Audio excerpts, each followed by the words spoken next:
climbing away, and the Vulcan will run in to commence its display.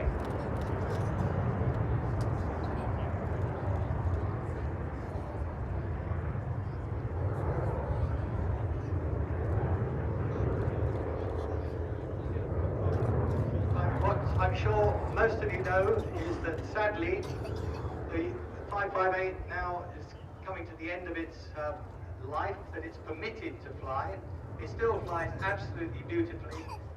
It's been a joy to fly with me this year and for the past 8 years.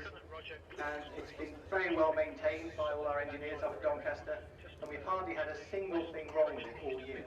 One tiny little hiccup on the undercarriage where all it needed was a little bit more fluid and a bit of bleeding of the air. And apart from that, that's all we've had. But sadly it is coming to an end. And this display here today at Old Warden is genuinely its last public display ever. 558 came into service 55 years ago, and she still looks as good as new and still flies just as well as new. It's coming in now, stage right, for what will be a slightly unconventional Vulcan display, but in essence the same idea.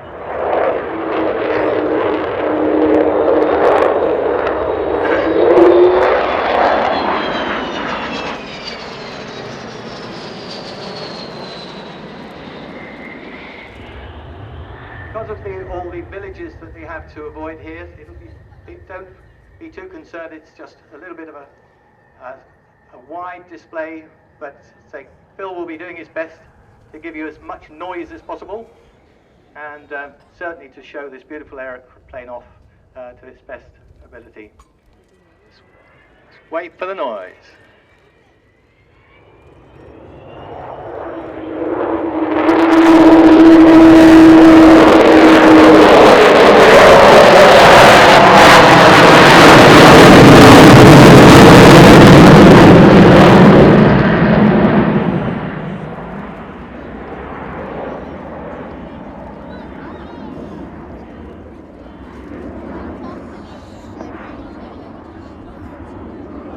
The whole principle of design for this aircraft, initially designed by Roy Chadwick in late 1940s, was that Britain needed a nuclear bomber, and it needed one big enough to carry a large bomb, but it had to be able to climb to 50,000 feet, hence the lot of power that it has.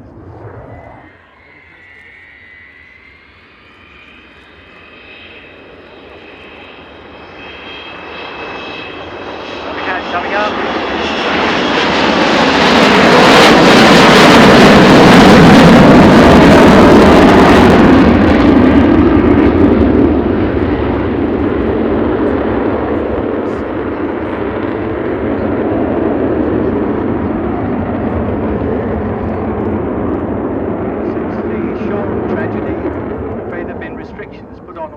Jets, and the Vulcan is no longer allowed an overland display to use more than 60 degrees of bank. Hence, there was no big wing over just there. Kev Ruman's famous for his rather over banked wing overs, but I'm afraid we can't do it here.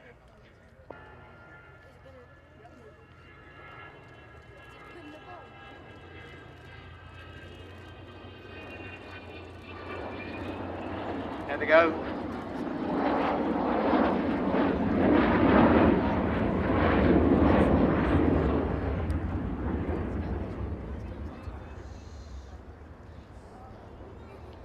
Sadly, the Vulcan has to come to the end of its life, not because of a lack of funding, because we've had so much magnificent support from the general public over the years, but purely because it's no longer permitted to fly without the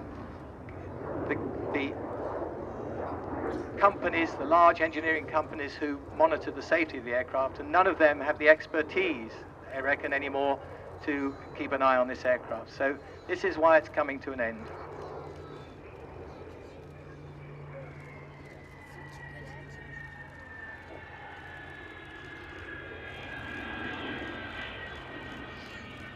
Doors closing.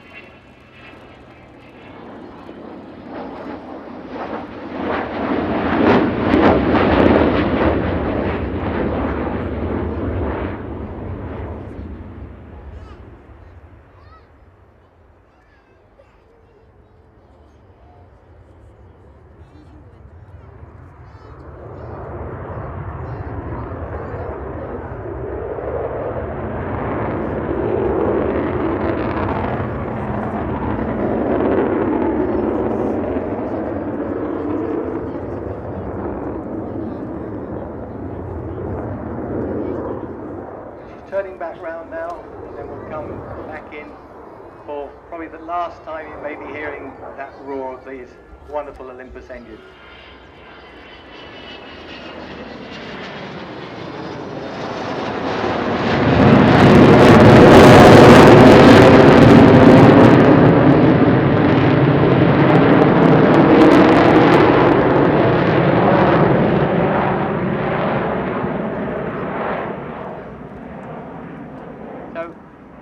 The good news about this is that the aircraft will continue up at Doncaster. It will be a living, breathing aircraft, but no longer in the air.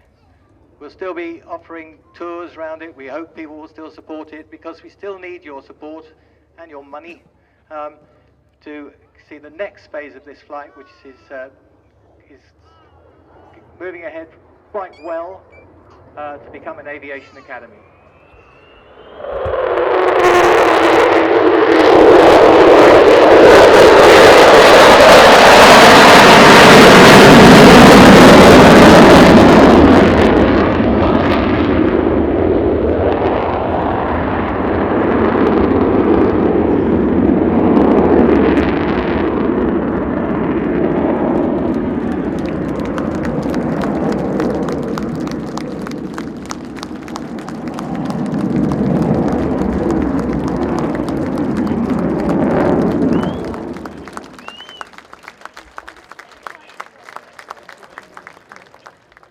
As she finally disappears there, I'm asked to say to you, as the great Dr. Seuss said, don't cry because it's over, smile because it happened.